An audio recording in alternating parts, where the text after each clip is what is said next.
sister had gone there, and I started to act.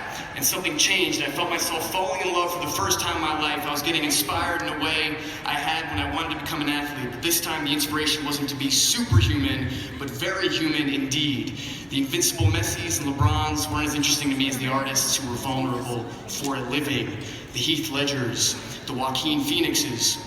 The more I saw people in my grade act and bare themselves, the more I was inspired, the more I turned to the world of film to watch anything I could get my hands on with young people performing, which is why I'm so damn honored that Laura Dern is presenting to me, because I remember watching Blue Velvet, which you shot when you were 17 years old, and being so deeply moved by Sandy, or watching Wild at Heart, which you only did a couple years later. It's why I'm honored to speak in front of Regina King, an actress who bared herself in John Singleton's Boys in the Hood and Poetic Justice when she was only 20 years old. And see inspiration I felt when I watched Gary Oldman light up the screen as Sid Vicious in his 20s, or as Joe Horton in Prick Up Your Ears a year later.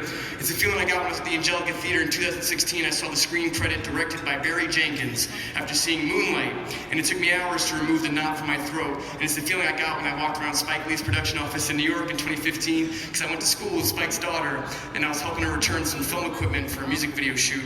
And when I got a second alone in those hallways, I took pictures of literally everything on the wall, because the cinematic history was so damn inspiring. And I still have those pictures, they're on my iCloud. So, I know Spike Lee's somewhere here. If you want me to delete them, I'll delete them.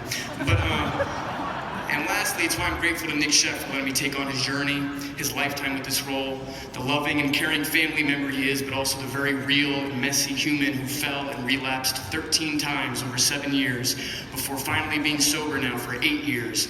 If you haven't seen our film,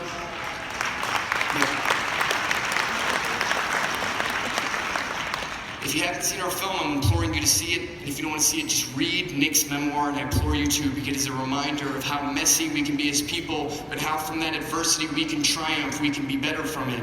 Real humans, real stories, the dedicated focus on bringing light to humanity authentically is fucking inspiring, and I look forward to a night acknowledging not our invincibility, but rather the art in our flaws. Thank you for this honor.